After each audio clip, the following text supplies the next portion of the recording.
Es la maestra Ima Pineda Santiago, poeta mexicana en lengua zapoteca, traductora, docente, promotora y actualmente está en el foro permanente sobre cuestiones indígenas de la ONU. Entonces, por favor, un aplauso a la maestra, muchísimas gracias. Y el maestro Guillermo Monteforte, él es director titular de Ojo de Agua Comunicación. La verdad es que yo estaba viendo productor de radio, productor de televisión, documentales, siempre formando igual que una primera defensora de los derechos indígenas de las comunidades también. Un aplauso, por favor, por Almada. Y a super Alberto Aranda. Beto Aranda, él es reportero de Canal 22. Inició hace 24, 25 años. ¿Qué tal? Me acuerdo bien. No, es que empezó muy joven, porque eso es lo que les iba a decir. Aquí tienes que empezar a los 8 años para poder ya tener todo el conocimiento. Pero bueno, Beto Aranda actualmente está en Canal 22, ha pasado por diversas áreas y la verdad creo que eso también ha sido parte del enriquecimiento que hoy nos pueden aportar. También aplausos para Beto Aranda. Y yo soy Carolina López Hidalgo, muchísimas gracias por estar aquí. Ya lo habían escuchado y si no se lo repito, de alguna manera estas mesas en esta ocasión van a estar dedicadas a 3 compañeros que entre pandemia y demás se nos fueron, que fue Juan Carlos Valdés, fue Mario Casasus y fue Carlos Martínez Rentería Carlitos. Entonces también es como un homenaje hoy, recordarles a ellos que se nos adelantaron un poco y que ahí sigan cuidando y en mucho tiempo después vengan por nosotros. Un aplauso también para aquellos que están donde tengan que estar. Y bueno, hablar de diversidad en la información, hablar de diversidad en las culturas, es hablar de todo. Pero también creo que se ha convertido en una palabra que hoy se menciona mucho, pero no se acaba de entender hacia dónde va. Yo sé que es igual, así se las lanzo tal cual, a dónde o hasta dónde poder capturar desde el periodismo, desde radio, desde el documental, desde la poesía y como defensora de los derechos, cómo acaparar y cómo abordar esta diversidad que México tiene y que, obvio, por lo tanto se da en comunidades y que se da extensivo. Esa pega. ¿O tú eres quien quiera tomarlo?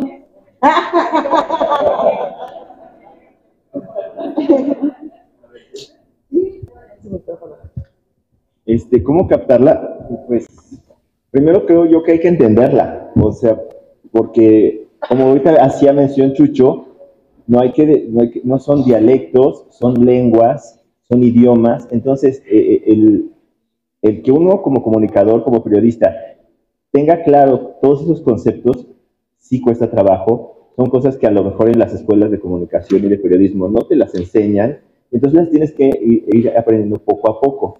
A partir de ahí, una vez que uno ya lo entendió, lo asumió, lo comprendió, no solo es mucho más fácil la comunicación con el entrevistado, sino que es mucho más fácil la comunicación hacia el público.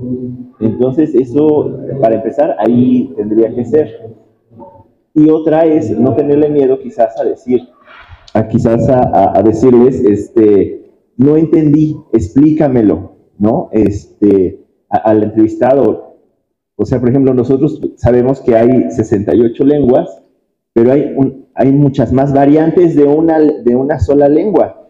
Y entonces, el entender eso y el saber expresarlo y el admitir uno que no lo sabe, eso puede costar un poco de trabajo, pero también, y eso de alguna manera tiene que facilitar la comunicación hacia nuestra audiencia. No sé si por ahí va, Carito. Por ahí va, pero también, maestro Guillermo, usted tiene más retos, porque además se mete a diferentes lugares con diferentes medios. Entonces, bueno, creo que parte usted de la diversidad, ¿no? Para comunicarse, para provocar y dar a conocer esta otra diversidad. Muchas gracias. ¿Me escuchan? Hola, hola. Sí, ya no hay payaso de punto así, tanta competencia. Pues primero, muchísimas gracias por ese espacio. Muy, muy importante que se abran este tipo de diálogos, ¿no? Y que haya muchas personas jóvenes también escuchando. yo quisiera un poco analizar la pregunta primero, ¿no? Tú dijiste algo, ¿cómo captar? ¿Cómo fue cómo dijiste? ¿Cómo capturar? ¿Cómo capturar? Ok, y tal vez desde ahí tenemos que pensar, le queremos capturar la diversidad, ¿no? Entonces, ahí estoy provocando, ¿no? O sea, perdón. Pero se trata de eso, ¿cómo concebimos también la cuestión de los medios, ¿no? Que finalmente los medios también, queremos o no, viene desde un control hegemónico, de algo que quiere homogeneizar, ¿no? Entonces ya la idea de capturar, ya queremos homogeneizar. No estoy fijando la pregunta, estoy generando la pregunta. Entonces, yo creo que una forma de darle, digamos, la visibilidad a la diversidad y que la comprendamos dentro de nuestra propia diversidad, que en la que también vivimos, creo que tiene que ver también con cómo nos acercamos, ¿no? Y cómo le damos. Y de hecho la experiencia que hemos tenido en Ojo de Agua es que no es solo que hagamos los medios desde quienes estamos queriendo hacer los medios, pero que lo hagan las personas que se expresen, ¿no? Que estimulemos más la expresión propia a través de los medios, ¿no? ¿Por qué tengo que ir yo a hacer esa pieza? ¿Por qué no la hacen ellos y nos la mandan, ¿no? ¿O por qué no la escuchamos en su propio medio, ¿no? Entonces, yo creo que tenemos que un poco voltear eso, que es parte de cómo tenemos que desprogramarnos o decolonizarnos, ahora se dice, ¿no? Para que esto lo pensemos de otra manera, ¿no? Hay algo que un joven preguntó hace rato, ¿no? ¿Cómo nos acercamos a las comunidades, ¿no? Y creo que parte de la cuestión es armar un diálogo horizontal, ¿no? ¿Qué me interesa a mí de por qué estoy aquí? ¿Qué historia quiero contar y qué historia quieres tú que se cuente, ¿no? Y cómo la contamos desde tu voz, ¿no? Y cómo la contamos desde tu perspectiva, desde tu cosmovisión, y cómo hacemos que eso se entienda de este lado, ¿no? Suena fácil, suena romántico, porque no es tan fácil, ¿no? Pero sí, la idea es como construir procesos y construir las capacidades para que esto funcione, ¿no?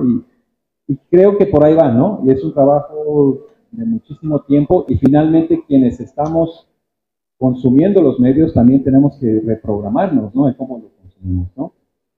Hace rato hablaba justamente en Canto de Sensontes, un programa en el que estamos trabajando, el que Radio Educación también está transmitiendo, con otras organizaciones y radios comunitarias. Hemos hablado mucho de esta cuestión de la presencia de los pueblos en los medios, y hacemos algo que ahora no somos los únicos, me hace muy interesante, ¿no? Pongamos, si alguien habla en náhuatl, en la radio, por ejemplo, que lo hable y que nadie le traduzca, ¿no? Aunque sea Radio Nacional, como es Radio Educación, ¿no?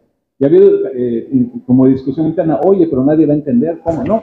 4 minutos, escuchemos, que hablen en náhuatl. Quien no entiende, pues no entiende, pero que escuche, ¿no? Eso ya es una forma de ir educando a los públicos también, ¿no? Escuchemos esa lengua, respetemos la lengua, ¿no? Y eso me viene mucho a una cosa. Me acuerdo que hace muchos años estaba ayudando a un compañero Aymara a editar un video, y era una celebración sobre la fiesta de la papa. La papa es como aquí el maíz, es un alimento importante, sagrado también. Y el caso es que lo estaba haciendo todo en Aymara y no quería subtitularlo, ¿no?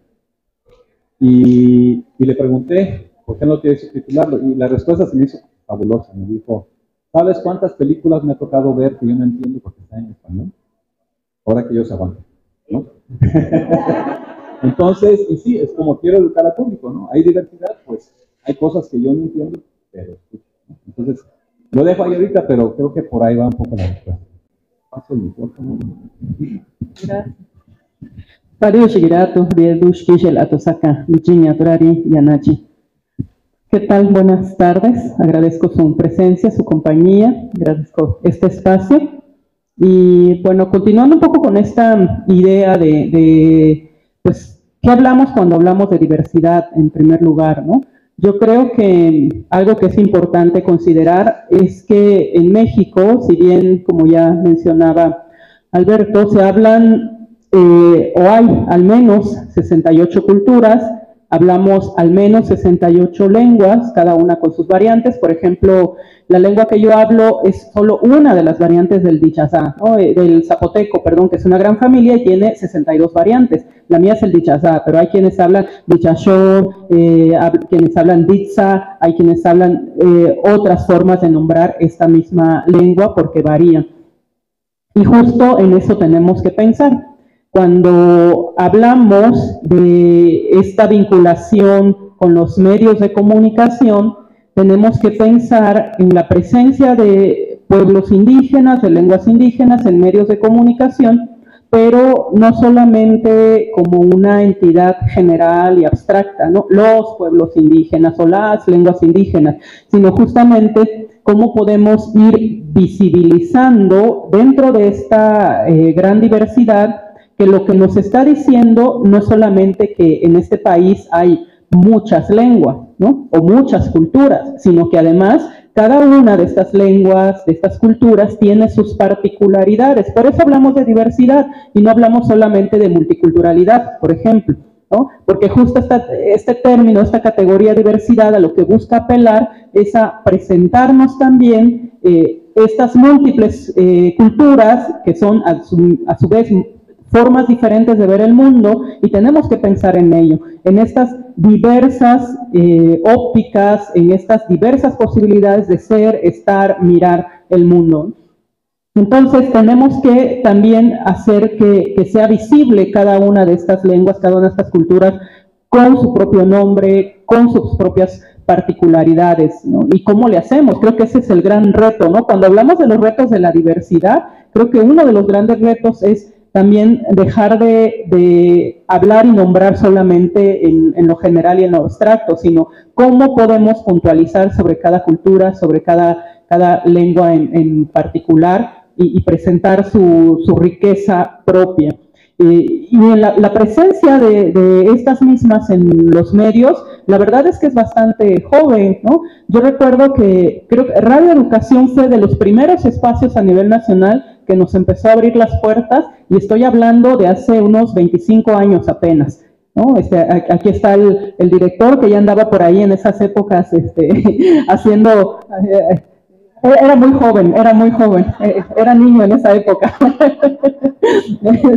Nuestro amigo Jesús, que Radio Educación, recuerdo que desde el IAC, la Asociación de Escritores en Lenguas Indígenas, hacíamos unas cápsulas y estábamos muy felices porque Radio Educación por fin había abierto un espacio, ¿no? Para que pudiéramos insertar unas pequeñas cápsulas leyendo poesía en las diferentes lenguas en las que escribían las compañeras y compañeros que pertenecemos a ELIAC.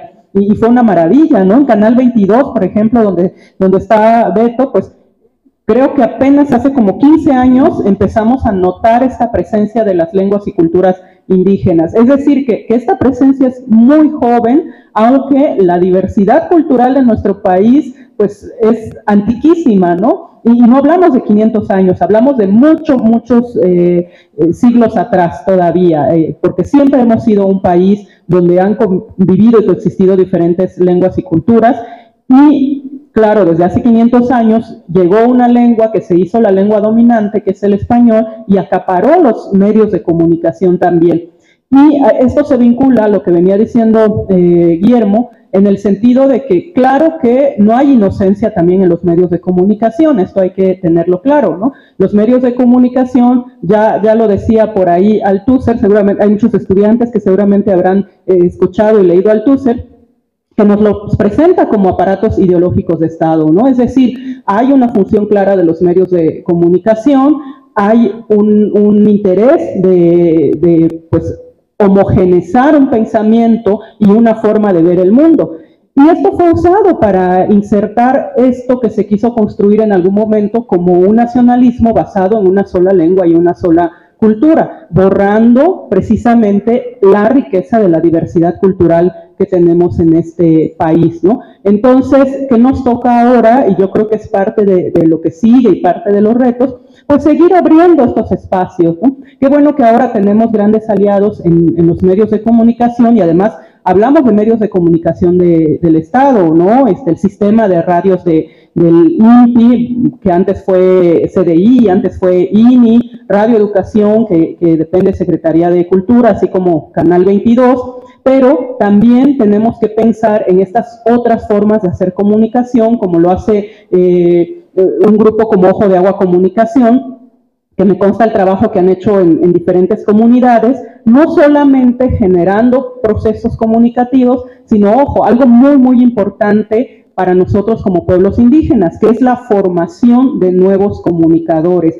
Y este es un trabajo que se tiene que hacer de manera más cotidiana. Y pues yo creo que los mismos sistemas estatales le tendrían que entrar más a esta parte de formar a jóvenes en el quehacer comunicativo, porque es necesario no solamente abrir espacios en los medios que ya existen para las voces de pueblos indígenas, sino es necesario también que los mismos pueblos indígenas, que la misma gente que habla lenguas indígenas pueda crear y desarrollar sus medios y sepa cómo hacerlo y hacerlo bien para que estos medios realmente tengan impacto, porque es otra cosa que vemos, ¿no? De pronto creamos la radio comunitaria y es la pequeña radio comunitaria, en 2 cuadras nada más nos escuchan, ¿no? O creamos un periódico, una revista de alguna comunidad indígena y pues nos leen nuestros 3 cuates, ¿no?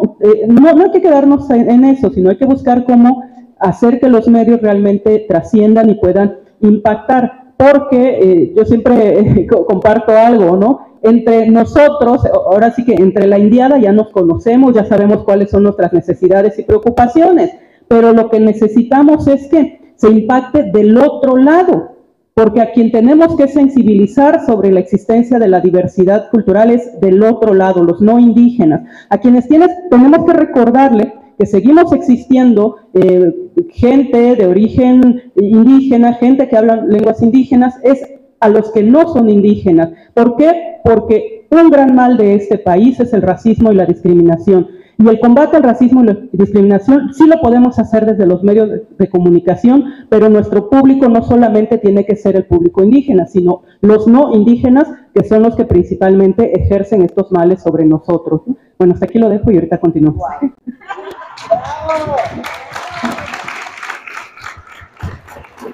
Y yo creo que ahí tendría que tomar la palabra es Guillermo, porque la verdad es que ese trabajo que has venido realizando, y lo decías, es contar desde diferentes partes y de diferentes maneras y enseñar a contar. ¿Qué tan fácil es esto? ¿A qué te has enfrentado en esta labor que has estado realizando? Y la verdad, ¿qué ventaja tiene? Porque, por ejemplo, nosotros llegamos a la comunidad, vemos como lo curioso, ¿no? Lo que nos llama la atención y nos vamos. Nos falta seguir conviviendo. Creo que eso es algo que, obvio, ahí hablaríamos de presupuesto, pero estar con la comunidad, estar con ellos, ver cómo viven, porque la lengua también es toda una cultura, ¿no? Y es todo un pensamiento y es toda una manera de alimentarte, de vivir, de sentir. Guillermo. Pues quería iniciar con algo de lo que tú dices, pero dándole segue a lo que Irma nos comparte, esto de estar entre nosotros y nosotros, ¿no? Y hablarnos, y esto de lo pequeño, de las 3 personas que leen lo que hicimos. Justo en Ojo de Agua, que hemos trabajado con muchas radios comunitarias en los últimos años, entramos en una especie de crisis, decimos, ¿qué tanto estamos logrando lo que queremos lograr, no? Y buscamos personas profesionales para hacer estudios de audiencias de las radios comunitarias, ¿no?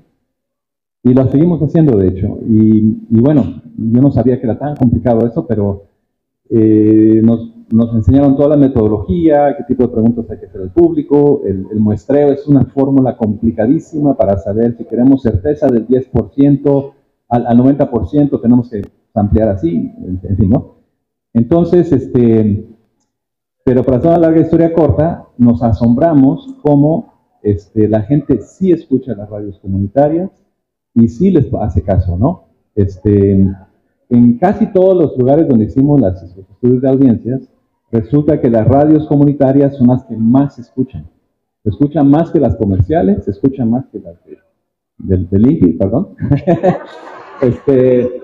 Y las critican porque sí, que se equivocan, que de pronto su transmisor está fuera del aire 3 meses y que de pronto se equivocó el locutor, no está tan claro cuando habla, pero es lo mío, lo reconozco. Y no solamente eso, a nosotros nos interesaban ciertos temas, ¿no? Que queríamos ir haciendo transformación, digamos, sobre esos temas. Y los comprenden, ¿no? Los temas son defensa del territorio, tema de género, y el otro es como la expresión de la infancia y la juventud. Y los comprenden con los conceptos, o sea, no es solo la escucho porque me gusta la música, escuchan, ¿no? Y eso contradice algo que una persona que admiro mucho, Elfego Riveros, de Radio Teocelo, una de las radios las radios más longevas comunitarias que hay en México, creo que es la más longeva, está cumpliendo 50 y pico años ahora. En muchas formas se pelean, sí. Y 50 y pico años, ¿no? Bueno, y Elfego dice que se piensa que las radios comunitarias llevan las 4 P's, ¿no? Que son pobres, pequeñas,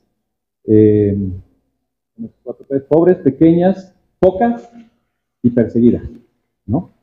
Lo único cierto es la última, que sí son perseguidas, ¿no? Pero por lo demás, hay una cuestión inclusive por cómo funciona esta cuestión del poder, de que se sienten menos, ¿no? Entonces, es parte de lo que hemos hecho. Miren, aquí están los resultados de la encuesta, miren cuánta gente los escucha, miren esto, ¿no? Hay una influencia muy fuerte, ¿no?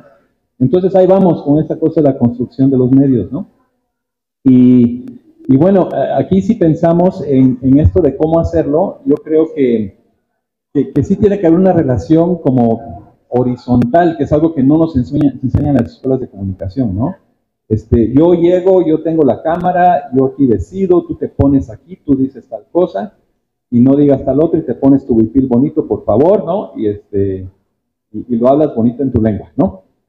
Y más bien creo que parte de la cuestión, lo que tratamos de hacer desde Ojo de Agua es, si nos acercamos desde Ojo de Agua, que a veces pasa al revés, que se nos acercan desde las comunidades, es, ¿qué quieren ustedes decir, no? ¿Cuál es su historia, no? Y muchas veces llegamos con una idea y regresamos con otra porque ellos nos la quitan y nos ponen otra, ¿no? Diciendo, lo que queremos contar es esto, lo que nos interesa que la gente sepa es esto, ¿no? Y bueno, ¿y cómo lo quieren contar y para qué lo quieren contar, no? Entonces ahí hacemos otro tipo de relación que es más como de complicidad, ¿no?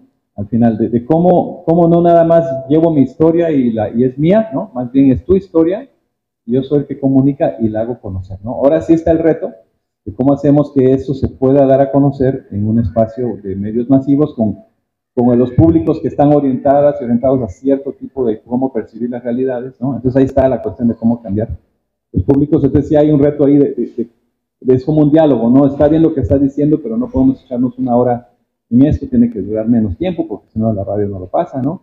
Entonces hay una negociación, pero es una negociación estratégica, no es impositiva, ¿no? Si queremos lograr esto, pensemos por aquí, ¿no? Entonces, a grandes rasgos, es por ahí, y ahí es donde está el aprendizaje, ¿no? Es donde aprendemos mutuamente, ¿no? No es como que yo voy a dictar las cosas, más bien, enséñame tú cómo va esto, ¿no? Y el aprendizaje es infinito, ¿no? Ahí, bueno. Oye, a ver, creo que lo echaron ahí, normalmente yo cuando veo, ¿no? Canal 22 y es cierto, ponte acá, vamos a grabar la ceremonia de limpia, pero entonces aquí ya haces esto, y eso a veces lo vemos en los documentales, desde los nuevos documentales, ¿no? Los maquillan, los pintan y los ponen con además características que ni siquiera son de la comunidad. Es que hay, no sé, ustedes dirán, hay varias cosas, porque por ejemplo cuando los llegan a invitar a una comunidad, o sea, ya a partir de esa invitación hay alguien, llámenlo como quieran, que dijo, vamos a mostrar a fulanito, ¿no? Que haga tal cosa. ¿Por qué?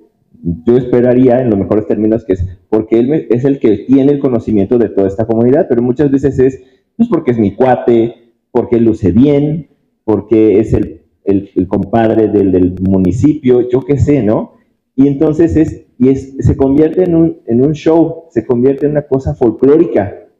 Y entonces uno que no sabe, pues lo ve maravilloso y se va con la finta y eso le vendes al público. O sea, lo ideal sería otro tipo de acercamiento, pero desde la institución que te hace quizás la invitación, ¿no? Para ver todo eso.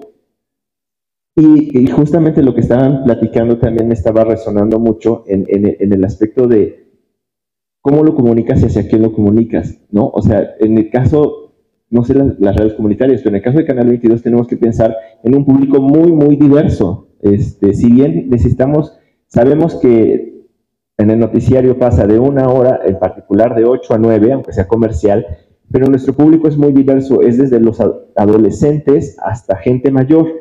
Y si pensamos que esa señal también se va a Estados Unidos, pues entonces también son migrantes, Entonces, es muy grande.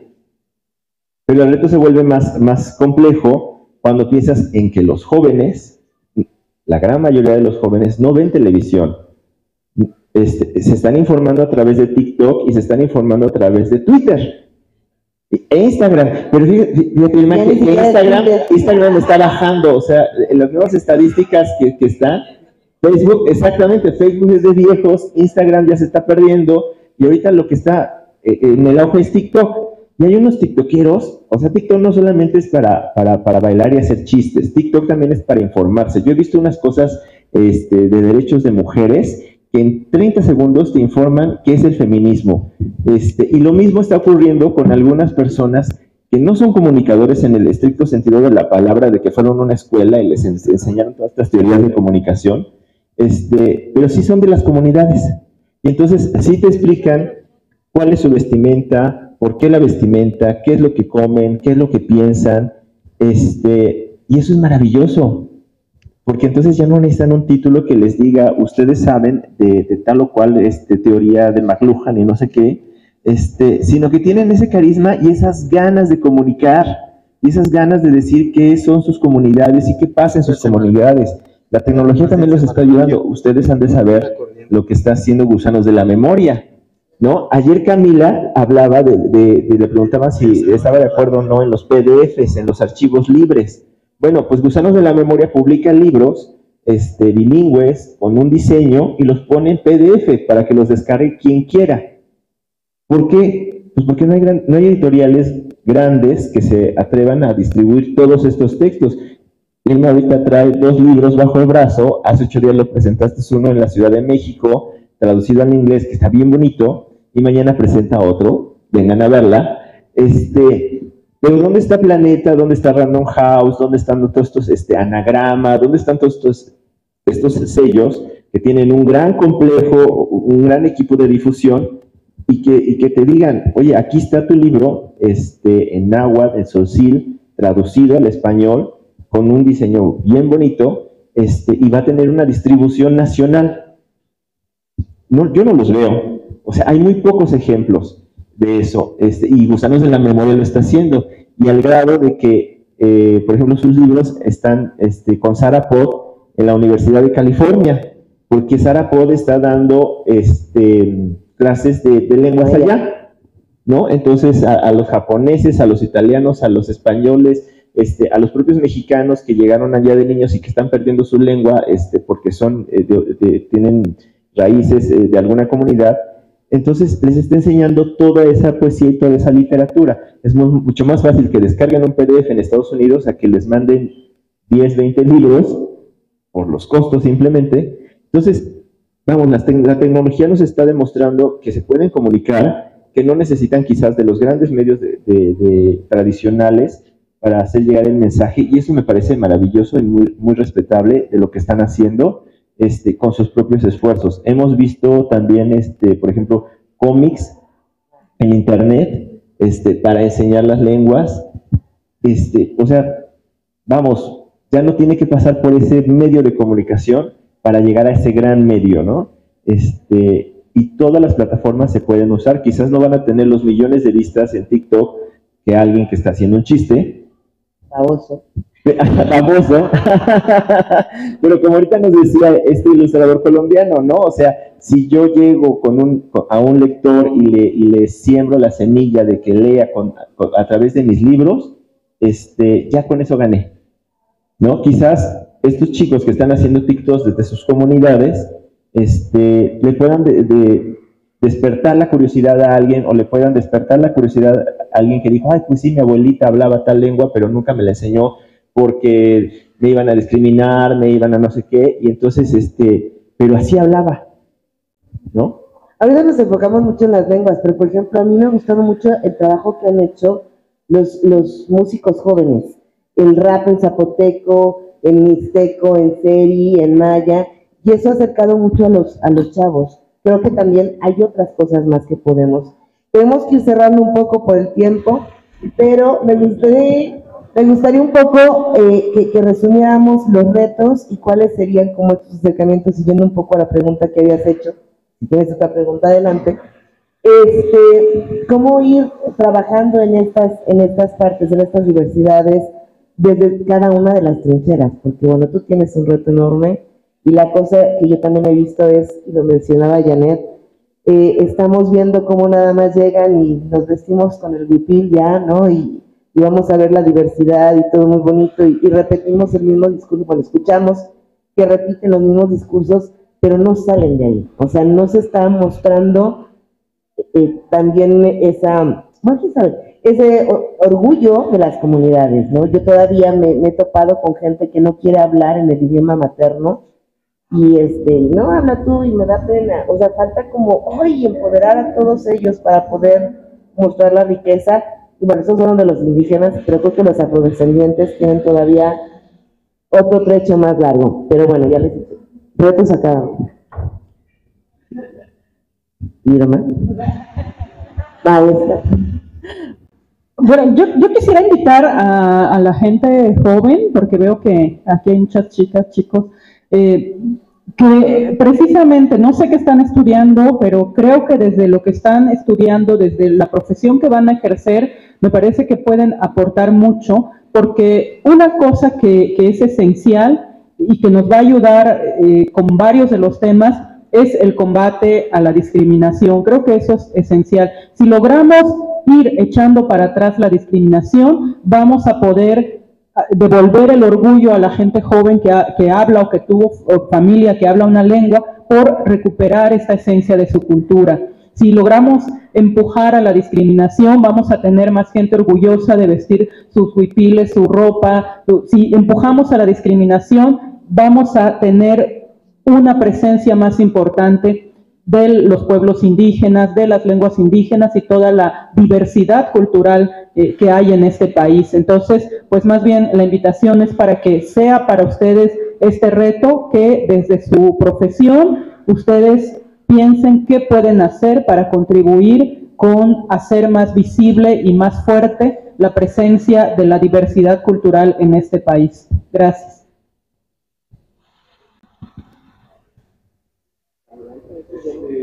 Sí, hola.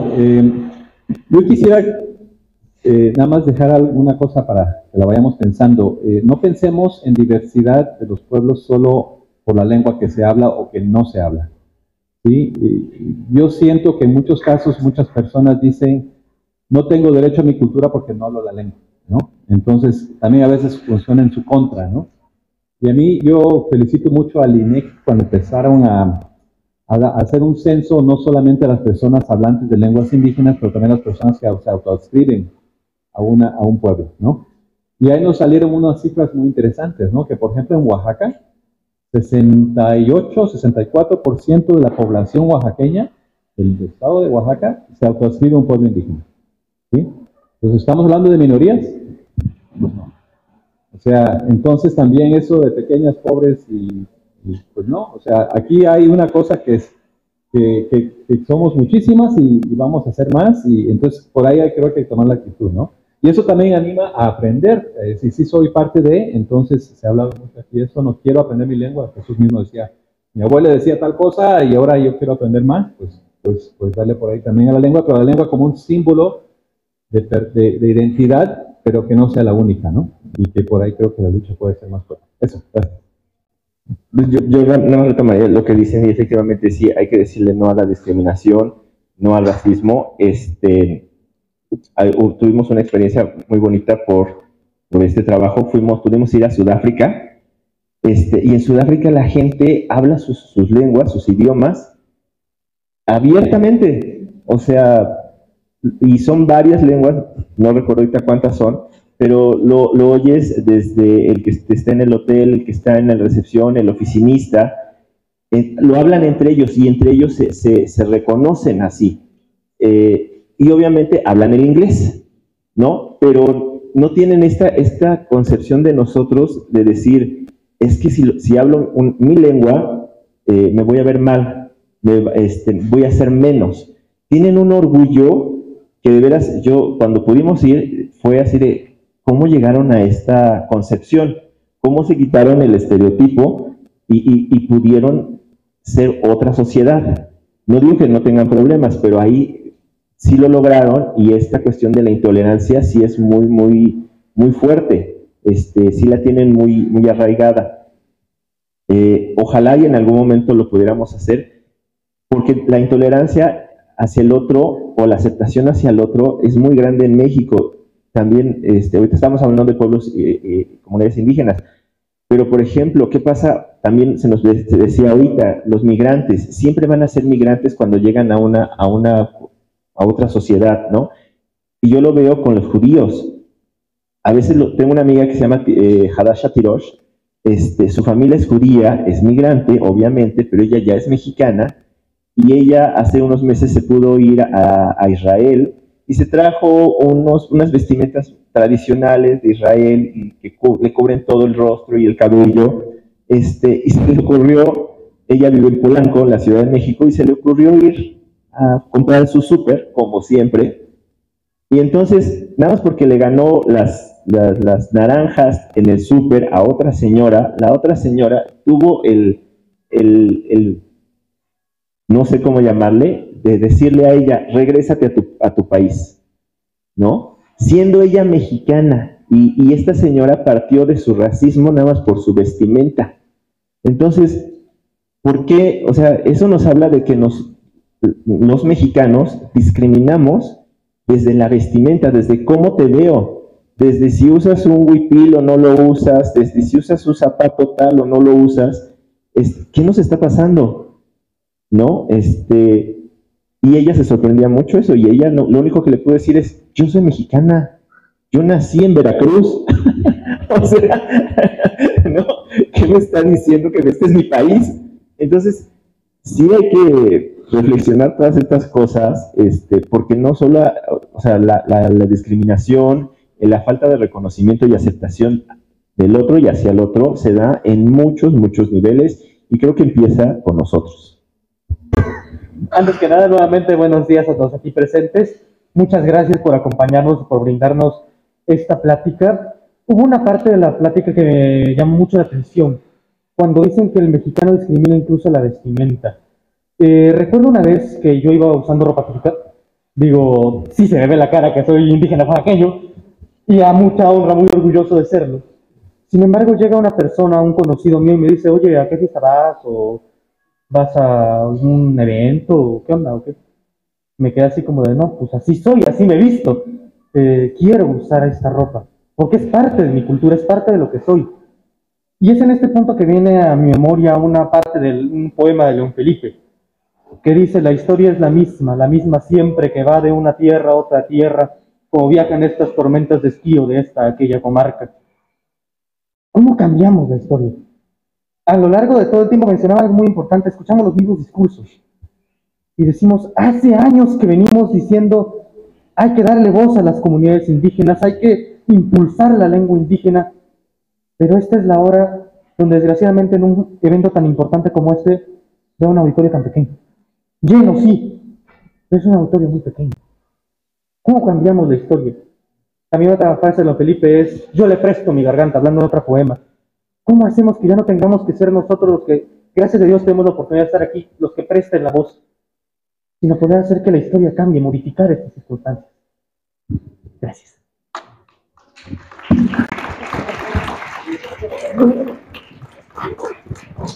Pues ese es trabajo de ustedes, ¿eh?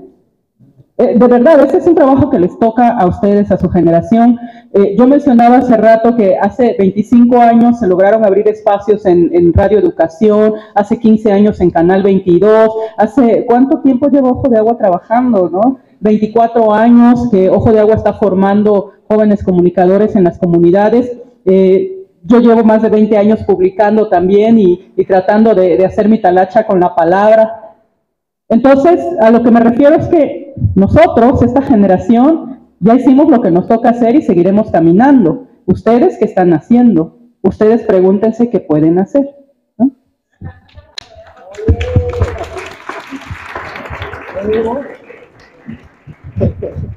Pues sí, en la misma línea, también reconocer que es trabajo de hormiga, ¿no? Y es de muchas hormigas haciendo las cosas poquito a poquito para que el resultado sea grande, ¿no? Y Y quisiera también repetir un dicho que a mí me iluminó mucho, lo escuché en un momento muy fuerte en el proceso del 2006 en Oaxaca, de un líder indígena que dice, despacio porque vamos lejos, ¿no? Y creo que por ahí va, ¿no? O sea, no es una cosa que se va a cambiar de un día para otro, tenemos que también aprender a corregirnos, también reconocer que a veces nos contradecimos, a veces también nadie es perfecto, ¿no? Es un proceso de constante aprendizaje.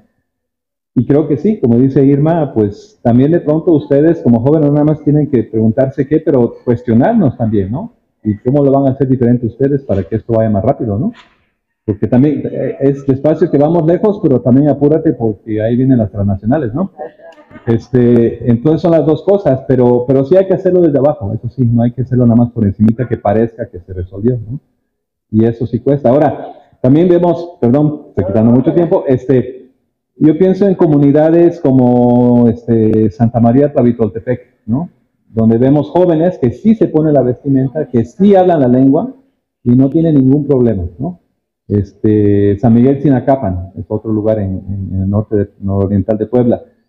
Jóvenes prendidos y así, ¿no? Y bueno, les voy a hacer otra comparación, perdón, que a mí se me mueve mucho. Si ustedes van alguna vez al País Vasco, en el País Vasco sufrieron todo el tema del franquismo, donde fue prohibido hablar la lengua, donde la gente fue perseguida y asesinada. Y ahora lo que vemos es gente de mi edad que no habla el euskera, pero los jóvenes como ustedes sí, ¿no? Que es al revés que aquí, ¿no? Eso siempre me saca de onda, ¿no? Los mayores no lo hablan, pero los jóvenes ya lo están hablando. ¿Por qué? Porque una vez se quitó esa dictadura, reconstruyeron, están haciendo cosas y ya está establecido ahí como, y es una lengua oficial del País Vasco, ¿no? Es solo una, que es parte de, aquí es un poco más complicado, pero sí, o sea, sí se puede, pues, ¿no? Entonces la cosa es seguir trabajando como hormigas, eso. A ver, rápidamente, porque hay otras preguntas. Miran, yo nada más les diría, ¿cómo hacer los cambios? Pues sí, poco a poco. Va a venir Fernando Sabater en unos días, vengan a escucharlos. Él tiene un discurso que dice, ya dejemos, algo así como, dejémonos de esta cuestión de esperar a que alguien venga y me cambie mi vida. O sea, seamos responsables de nuestra situación desde nosotros. No tiene que venir un político, un líder, lo que sea, para cambiar mi situación. Y él lo ha puesto ahí a la mesa. Parece muy obvio, pero ¿cuántas veces esperamos que alguien nos diga, aquí está la solución a tu problema? No, cámbiala tú, haz cosas, modifícalas, poco a poco.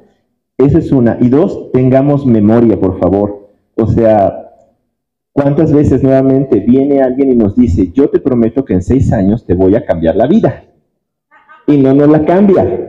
Y entonces pasan esos 6 años y ni nos cambió la vida, y sí se nos olvidó que nos prometió que nos iba a cambiar la vida, y después sigue pidiendo nuestra confianza para durar otros 6 años, siguiéndonos prometiendo algo, ¿no?, que no nos va a cumplir, ¿no? ¿Cuánto ha pasado eso no solo con las comunidades originarias, sino con otros grupos? Un ejemplo, sociedades de convivencia en la Ciudad de México, se autorizó, se volvió ley y se congeló más de 3 años. Y fue una cuestión política que se le prometió a una comunidad. El 10% de la población se calcula que tiene una preferencia sexual diferente a la heterosexual, según. Y se les prometió en campaña y se le dio el voto y no se cumplió y se congeló. Y esa misma comunidad votó después de 6 años a favor de. Y no hemos aprendido la lección. Ay, Dios. Tengan memoria. Exactamente. ¿Otra pregunta? Acá está. Ok.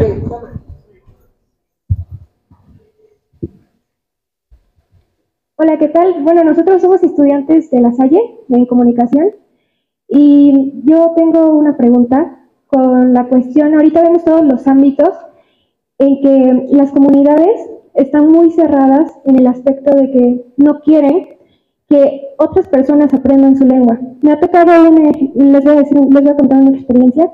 Fui a una comunidad y vi su lengua, la cual era zapoteca, y no me querían enseñar la lengua zapoteca. ¿Todo por qué? Porque no soy de esa comunidad. Entonces, ¿qué es lo que ustedes, qué creen que podemos hacer para que eso mejore? Para que las comunidades se abran a que nos enseñen las lenguas a los jóvenes, porque también son las comunidades, no solamente son los jóvenes.